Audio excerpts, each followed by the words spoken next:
kami mulai perjalanan menjelajahi hutan Indonesia, mencari tahu apa yang bisa kami temukan dan apa yang bisa kami pelajari.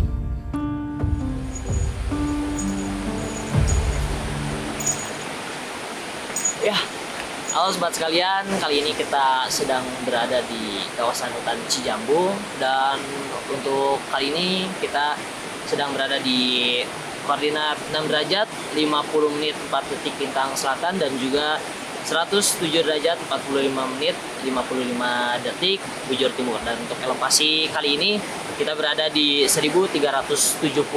Kita akan mengeksplorasi ya hutan di daerah Cijambu ini. Untuk tujuannya kita akan mendirikan bivak atau tempat perlindungan ya, shelter, dan akan beberapa explore apa saja yang ada di dalam hutan sini, khususnya tumbuhan-tumbuhan seperti itu ya. Ya, baik. Selanjutnya kita langsung cek saja. Kita mulai perjalanan. Gaskeun.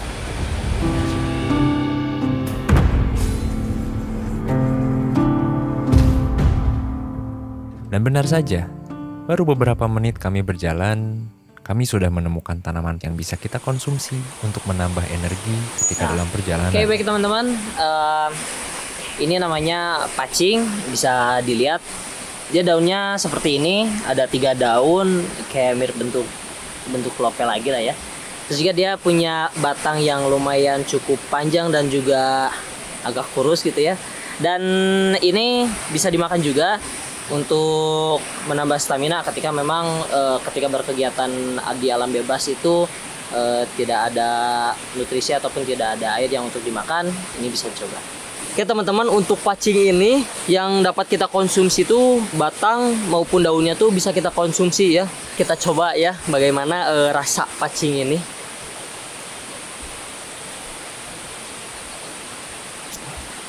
Betul ya, rasanya asam, sedikit sepat ya. Cukup untuk menambah nutrisi, atau apabila kita tidak membawa perbekalan atau dalam keadaan survival, kita dapat memanfaatkan tumbuhan pacing tersebut seperti itu. Hutan di Indonesia umumnya terbagi menjadi 2 jenis, yaitu hutan homogen dan hutan heterogen. Homogen yaitu jenis hutan yang didominasi oleh satu jenis tumbuhan. Biasanya dibuat untuk tujuan tertentu, seperti reboisasi atau keperluan industri. Sedangkan heterogen yaitu jenis hutan yang didominasi oleh banyak jenis tumbuhan dan merupakan ekosistem yang kaya akan flora dan juga fauna.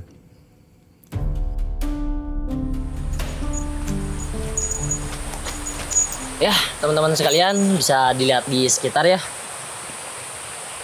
Tuh, sudah mulai berbeda untuk si tanaman-tanamannya. Yang sebelumnya kita sudah melewati jenis hutan homogen, yaitu yang dimana hutan yang dimana tanaman-tanamannya itu cuma satu jenis. Contohnya seperti tadi yang kita lewati itu hutan yang banyak pohon-pohon pinus, dan sekarang kita masuk ke jenis hutan heterogen. Mungkin sudah mulai rapat ya, dari vegetasinya juga bisa dilihat. Kemudian cahaya matahari juga tidak terlalu banyak masuk. Dan untuk posisi di hutan ini mungkin dari sumber airnya cukup banyak ya. Beberapa tadi kita melewati sungai-sungai. Betul. Kemudian untuk kebutuhan air juga dapat mudah kita gunakan seperti itu. Hutan heterogen Indonesia sangat cocok untuk kita pelajari. Banyak sumber makanan yang bisa dimanfaatkan. Namun kita harus tetap berhati-hati. Salah pilih makanan bisa fatal akibatnya. Nah teman-teman, kita menemukan tumbuhan ya yang berada di hutan ini. Terlihat sangat mencolok ya. Mungkin beberapa tumbuhan yang di hutan tuh bisa kita konsumsi ya, bisa kita manfaatkan. Cuman ada beberapa teknik untuk mengidentifikasi bahwa tumbuhan tersebut layak ya untuk dikonsumsi, untuk dimakan. Biasanya sering kita sebut itu dalam singkatan cili ratu ya. Yang pertama cium, lihat, rasakan, dan tunggu. Untuk teknik cium seperti biasa ya, apakah baunya berbau tajam, mencolok atau tidak. Beberapa yang berbau mencolok sebaiknya kita hindari seperti itu teman-teman ya. Kemudian cium, lihat apakah buah ini lumrah gitu ya, atau seperti ini warnanya mencolok. Apabila warnanya mencolok itu biasanya mengandung racun teman-teman ya. Makanya ketika melihat tumbuhan yang berwarna mencolok, lebih baik kita hindari. Kemudian rasakan, cara merasakannya itu cukup kita buka ya teman-teman, atau mungkin supaya terbuka saja ya. Kemudian oleskan ke bagian sebelah sini, atau mungkin bisa di sebelah dekat leher kita ya. Cukup dioleskan, kemudian tunggu apakah ada reaksi seperti gatal, iritasi. Apabila ada reaksi gatal atau iritasi, sebaiknya kita hindari atau jangan kita konsumsi. Kemungkinan besar tumbuhan tersebut beracun ya, atau tidak layak dikonsumsi, seperti itu. Jadi seperti itu cara mengidentifikasi atau cara membedakan bagaimana tumbuhan yang beracun atau tidak, teman-teman.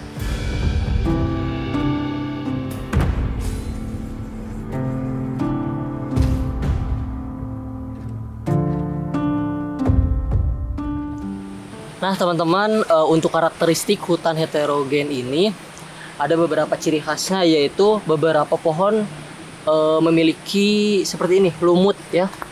Lumut tersebut ini memiliki kandungan air ya yang cukup untuk kita manfaatkan apabila kita dalam keadaan survival seperti itu ya.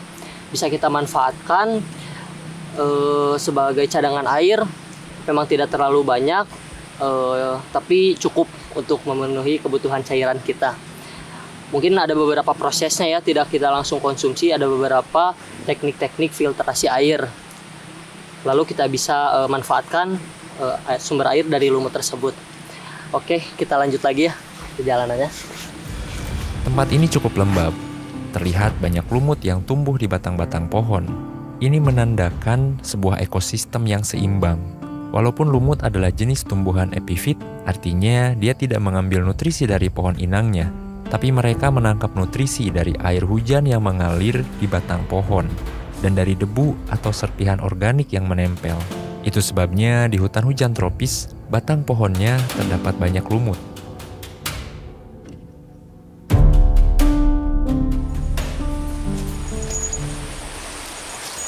Oke teman-teman, setelah perjalanan tadi panjang ya, akhirnya sampai di tempat tujuan. Nah, di sini kita akan membuat bivak ya, tempat perlindungan dengan berbahan alam ya yang ada di sini.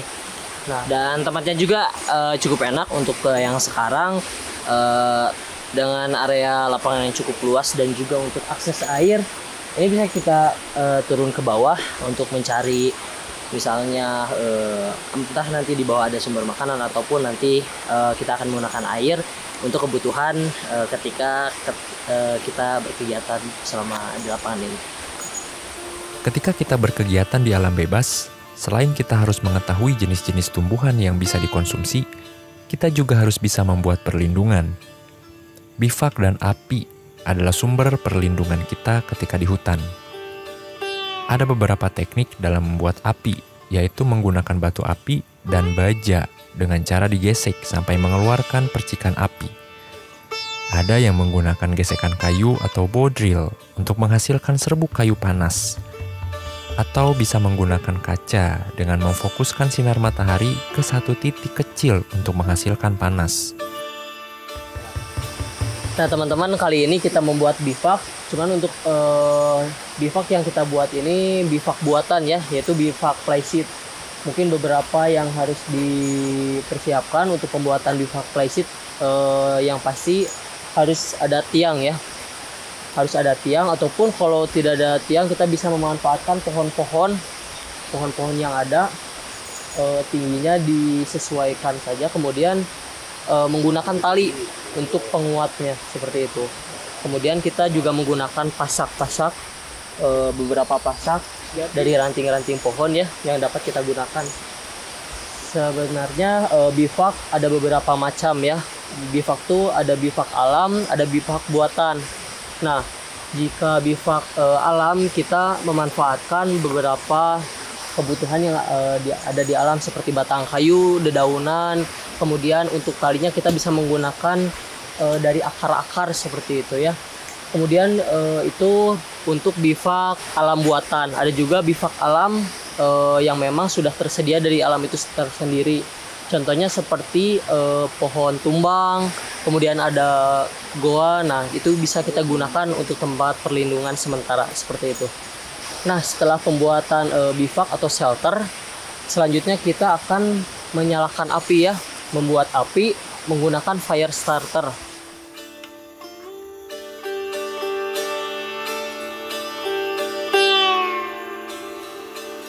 Nah, setelah kita mengumpulkan kayu-kayu yang akan digunakan untuk menyalakan api, selanjutnya kita kelompokkan kayu-kayu tersebut dari ukuran yang paling besar sampai ke surutan-surutan kecil agar api mudah dinyalakan seperti itu. Nah, untuk teknik fire starter kali ini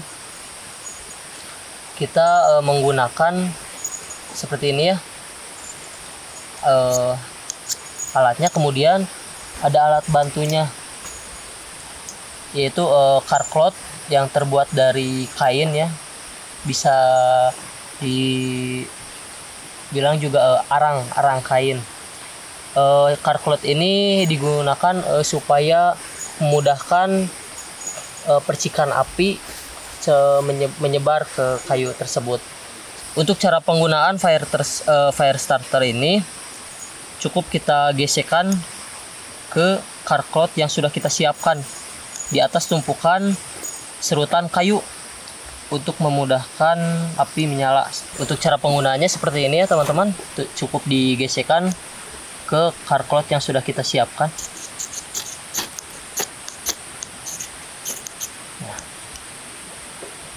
ini sudah ada yang menyala ya, cukup kita tiup.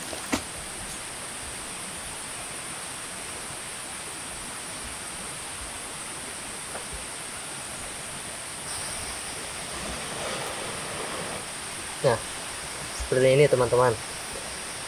Nah, ini sudah terlihat ya, apinya sudah mulai menyala sedikit-sedikit.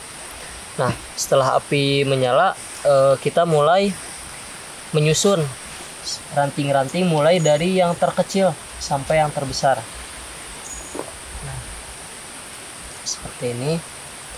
Pokoknya jangan sampai takut menumpuk ya.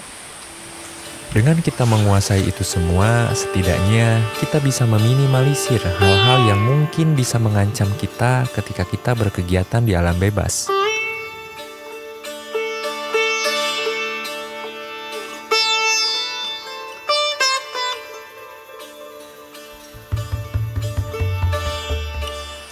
Nah teman-teman, berhubung api sudah mulai menyala, saya juga akan mulai mempersiapkan untuk memasak makanan. Perjalanan kali ini kita sudah banyak menemukan tumbuhan ya.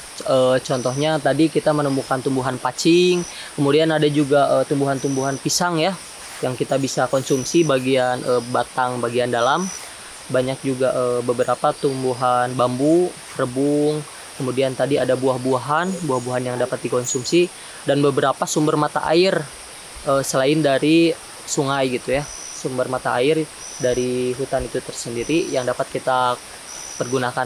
Selama di perjalanan juga kita sudah belajar bagaimana cara membedakan tumbuhan yang dapat dikonsumsi dan tidak dapat dikonsumsi atau tumbuhan beracun dengan cara Ciliratu. Kondisi hutan di sini sangat mendukung ya untuk kita belajar bagaimana kondisi alam di sini, kemudian apa aja yang terdapat di dalamnya. Jadi untuk kegiatan di hutan Cijambu ini sangat recommended dan mendukung. Berkegiatan di alam bebas itu mengandung resiko yang nyata. Selain faktor eksternal, ada faktor internal seperti pengendalian emosi yang kadang kita kurang peduli. Padahal justru itu yang bisa membuat kita celaka. Nah, setelah packing, kami akan melanjutkan perjalanan selanjutnya. Tapi sebelum melanjutkan perjalanan selanjutnya, kita harus clear area terlebih dahulu ya. Jangan sampai kita meninggalkan sampah ataupun mungkin kayu-kayu yang sudah kita gunakan jangan sampai bertebaran di mana-mana. Dan juga setelah kita menyalakan perapian, usahakan perapian sudah padam ya, jangan sampai kita meninggalkan area tetapi api masih menyala seperti itu. Nah, kita akan lanjut lagi ya perjalanannya. Betul, dan jangan lupa saksikan perjalanan kami selanjutnya. Mengetahui diri sendiri lebih penting dari mengikuti naluri. Kita selalu jumawa, padahal bahaya dan karma itu benar adanya. Dimanapun kita berada, kita adalah tamu. Maka dari itu, bertamulah dengan etika. Sampai bertemu di episode selanjutnya, hanya di Logi Movie.